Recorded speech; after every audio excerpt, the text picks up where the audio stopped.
Hello guys, good morning. You are welcome to my YouTube channel, the Explicit Tutorials. As you all know, my name is Dr. Joseph. Please, as you are watching this video, do not forget to subscribe, like, share, and comment. In today's video, shall be treating species concept. Species concept. Now, these are the various concepts that gave different meanings to what species are in the world of science. Okay, now what are species, if I may ask? Species are species just lifeless objects, animated objects, or any substance at all. Now, in stating what species are, there are keywords that must be included in stating what species are. Now, before I give the full meaning of species, I'll tell us that species are the fundamental units. Species are what? The fundamental units of evolution, and okay, I'll say evolution, systematics, classification, and taxonomy. What did I say? I never said species are units, all right, of evolution. No, I said they are what? Fundamental units of evolution, systematics, classification, and what? Taxonomy. Which means that outside the presence of species, evolution, systematics, classification, and taxonomy are null and void. They are null and what? Void. Which means that systematics, classification, taxonomy, and what have you, they only function in the presence of what? Species. So species, in a nutshell, are fundamental units of evolution, systematics, classification, and what? Taxonomy.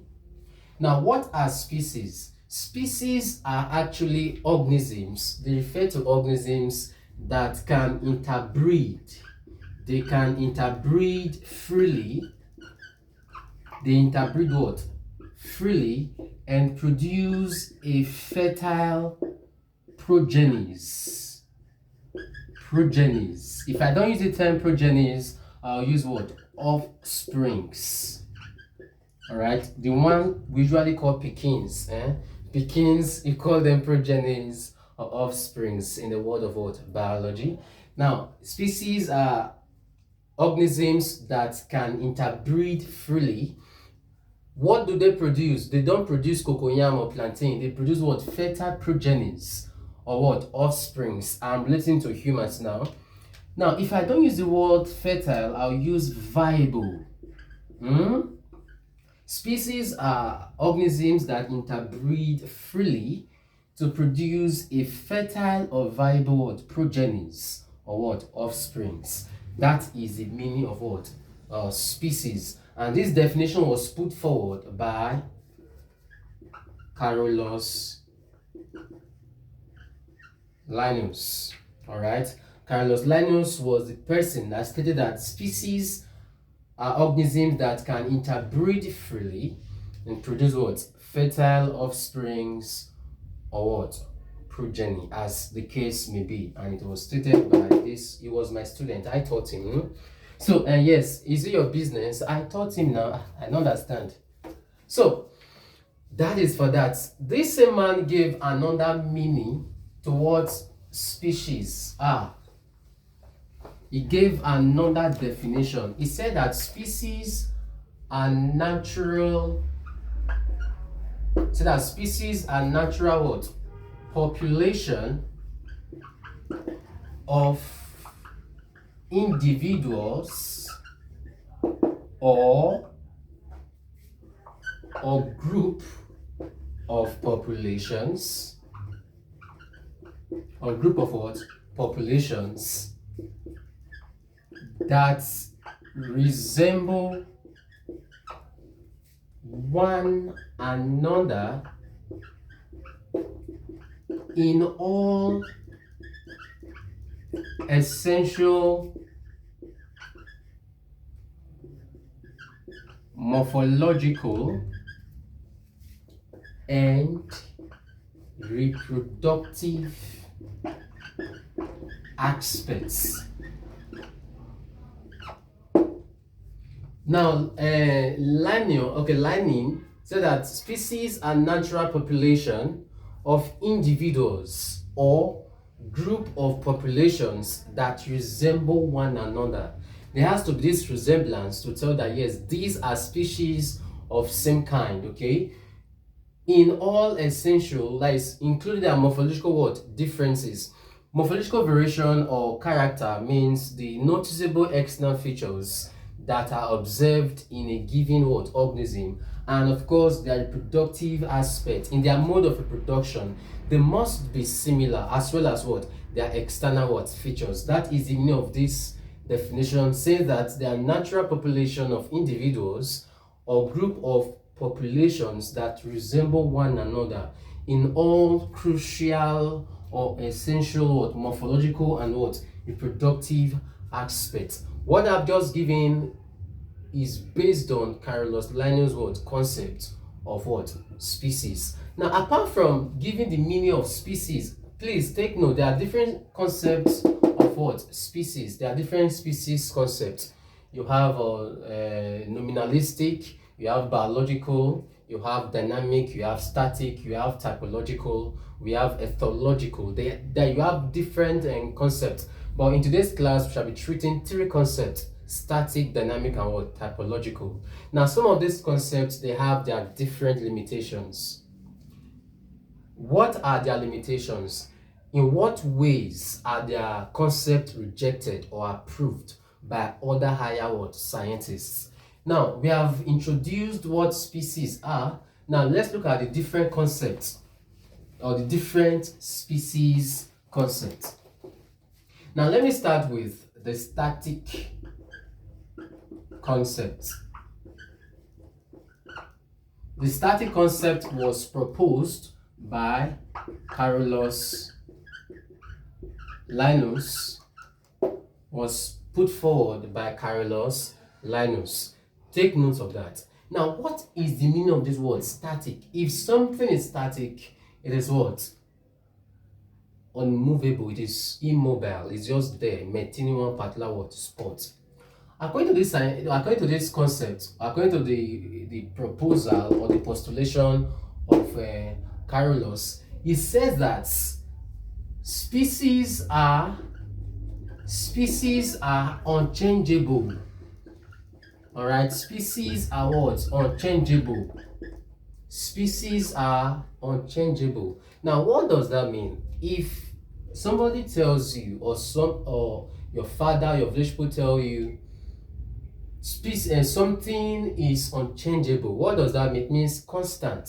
So species are unchangeable, as put forward by Carolus Linnaeus, means that the characters possessed by species, they cannot be changed. They are just constant throughout life, which means that the characters observed in present species are the same observed in the ones that existed before, and of course they will remain the same until Jesus comes the second time. Okay, so if species are unchangeable, it means that their characters are unchangeable. Everything about them everything is what? Unchangeable, which means that the species that existed before, the ones existing now, and the ones that are yet to exist, they have the same what?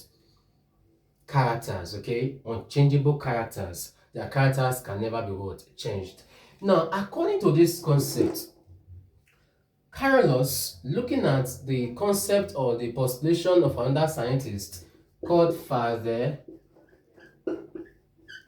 Sorens, he was the one that postulated the theory of special what? Creation. The theory of what? Special creation. Now, Carolus Linnaeus believed in this man's postulation, and we call his theory of what? Special creation. What did he say? He said that all living organisms, all living all living organisms are created by God. All right, this is a keyword. All living things are created by God, and that God gave basic size and shape, right? He gave basic size and shape to all organisms. All right, he gave basic what? Basic size and shape to all living organisms. So you see, his theory is somehow similar to that of what? Carolus Linus. All right, he said that the sizes and the shapes that organisms possess are given by God Almighty. All right, in other words, it means that these sizes and shapes do not change, and is similar to static species concept by Carolus Linus. Please take note of that. Another concept is the dynamic concept.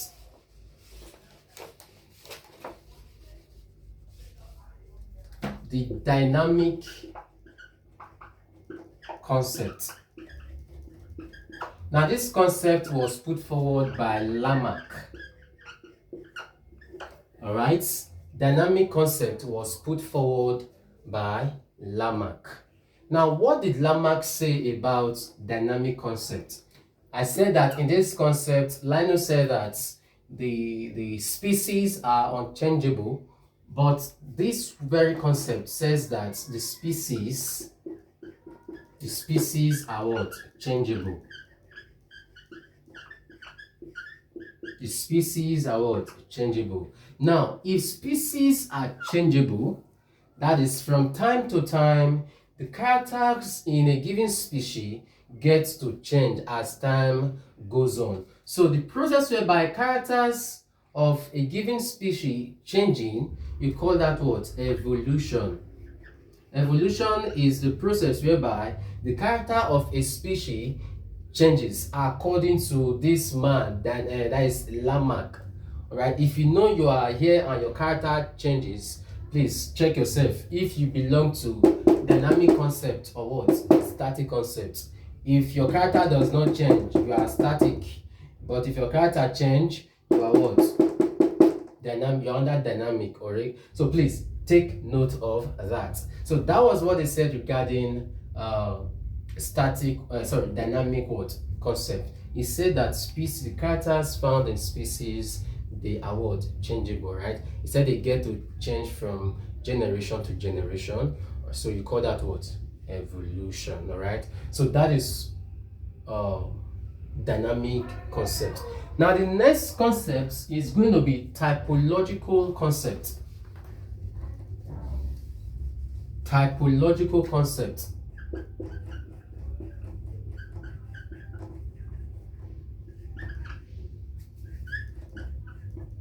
Now, typological concept, being a third concept here, was proposed by two personalities, Aristotle and Plato. Aristotle and Plato were the personalities or the scientists that proposed typological concepts. All right, typological concept. Now, how did Aristotle and Plato define species? I'll write it. They said that there are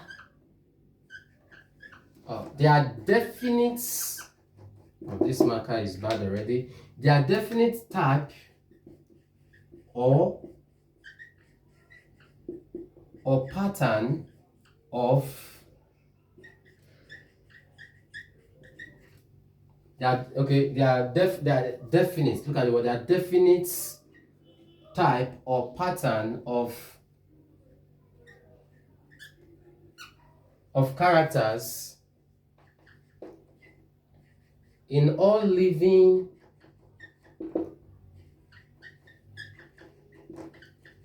what? Living organisms, or should I use all, or let me use another word here, that there are definite type or pattern of characters in each species of every living what? Organisms. And these organisms, they show maximum resemblance to the pattern. These markers are bad, so please just bear with me, please. Now, so he said that there are definite types or patterns of characters in each species of every living what? Organism. And these organisms, they show a maximum resemblance to one another with respect to the pattern or type that is present in them. Now, this concept is just based on resemblance, morphological what? Variation. How similar are they in terms of what? Their morphological what? Characteristics. However, according to this concept, we have two types of species. We have the monotypic species, and we have what? The polytypic species. I think I'll rub off the board now, please. Oh God, where is it? Okay. Now, according to this concept, we have two types of species. I'll write it here. Monotypic species and what? Polytypic species. Now, what is the meaning of mono? It's just like one, poly, two or more, as the case may be. Now, polytypic species are species that have a single similar resemblance. Monotypic species are species that have single similar resemblance. Then polytypic species are species that have multiple similar resemblance.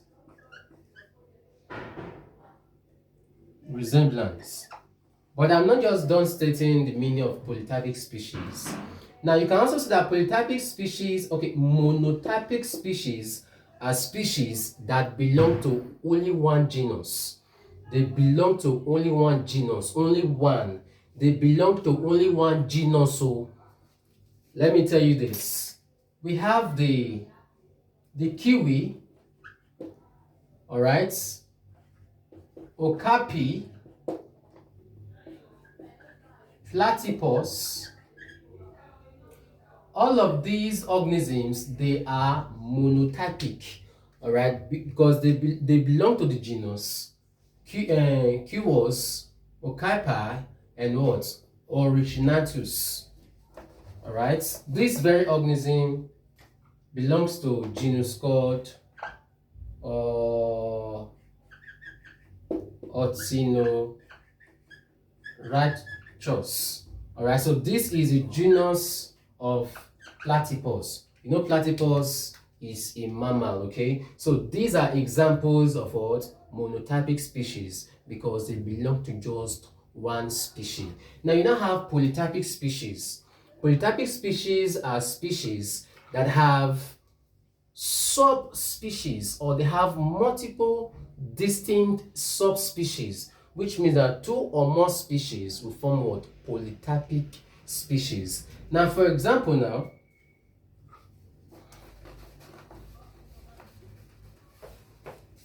now we have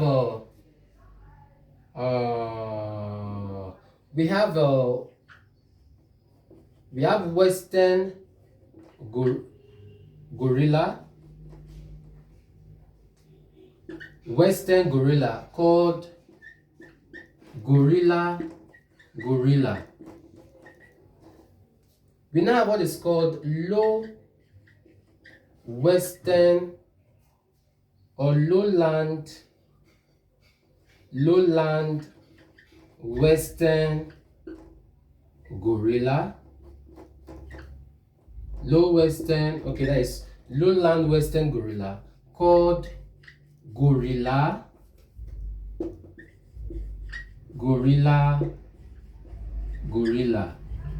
Of course, this is the general name, this is the specific name, and this is what the sub-specific name. All right, so this organism possesses what is called trinomial system of nomenclature.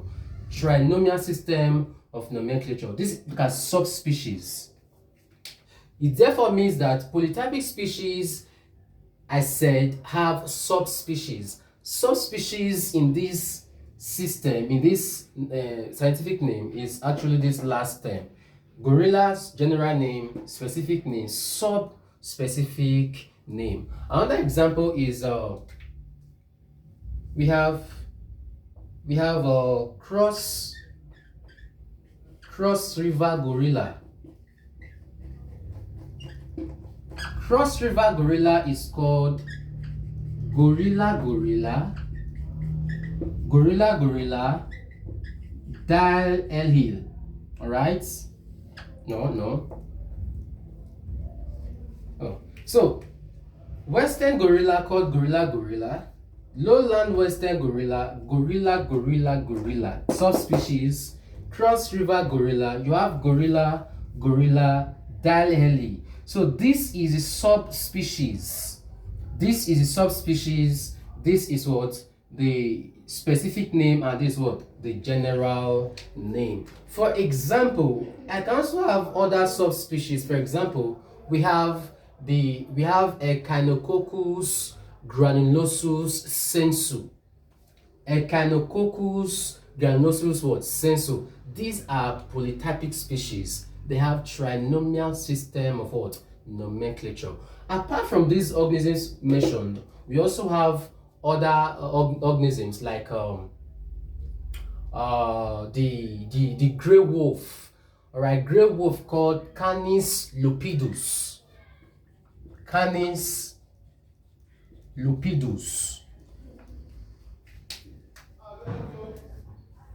This organism is called what? Gray wolf. It's called what? Gray wolf. We have different subspecies of wolves. Now this is Canis, you don't underline them together, sorry. Canis lupidus, okay, lupidus. We now also have the Arctic wolf. The Arctic wolf is called Canis lupidus arctica. You see, this is a general name, this is the specific name, and this is what the sub-specific what name. Trinomial system of what? Nomenclature. So I've exposed everything you have to know about these three types of species. Of course, there are other findings or other terms that are also related to these different types of what? Concept or species concept. However, there are some limitations to typological what? Species concept. Typological species concept. Limitations. Why is this concept rejected? Why is it that scientists do not recognize this concept? There are two reasons. One, this concept did not recognize what is called simply species. All right, it doesn't. Should I say does it now? It didn't. It didn't recognize sibling species.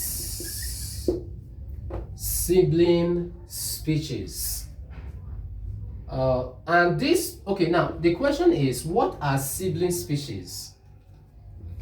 Sibling species are closely related species whose morphological characteristics are hardly distinguishable.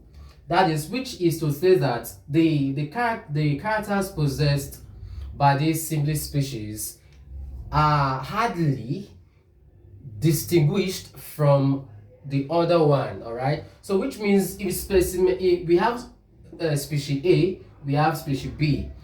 These two species are sibling species because they are closely related and they have striking similar morphological characters that are hardly distinguished. Now, and of course, sibling species are important biological species.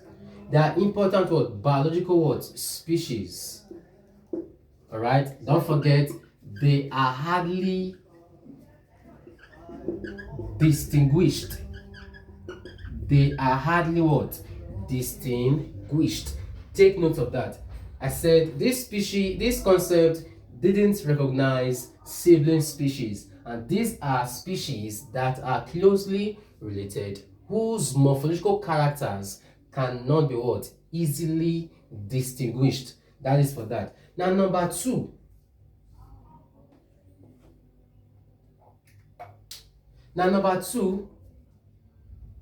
Naturally or in nature, all right, closely related individuals or organisms, of course, closely related individuals or organisms are called species. So they are conspecific. All right, though they may have different structural characters. They may have different structural characters. Please. The two reasons this concept did not recognize similar species, and two, close related species or individuals are conspecific. They may have different structural characteristics. That is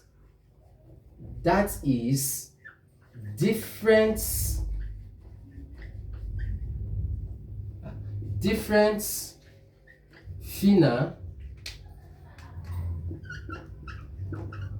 existing as same species.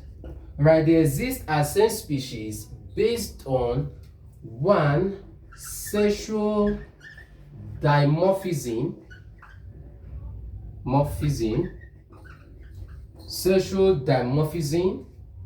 age differences, all right, polymorphism, and of course other morphological characters. So at this point, I'll call it a day. If you have learned something in today's video, please endeavor to subscribe, like, share, and comment. It is very important. Now, one of the reasons it's good to subscribe to my YouTube channel is that whenever I upload a new content, you'll be given a notification by YouTube that the explicit tutorials have uploaded a new content. So at this point, we'll call it a day. In our next class, we are going to be treating something just ran into my mind now.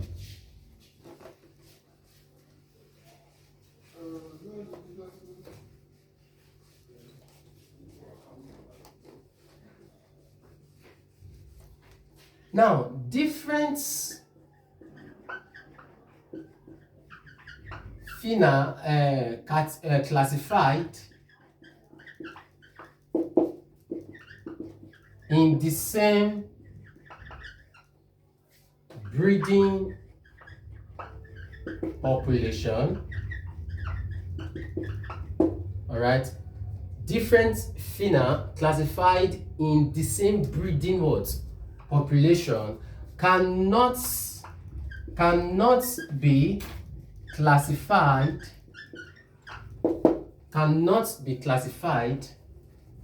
as different species regardless of their morphological what differences. So this point I just gave is under this number 2. Number 1, number 2 are the limitations to typological concept, that is to typological species concept. So at this point we call it today. Thanks for watching. Do have a wonderful day.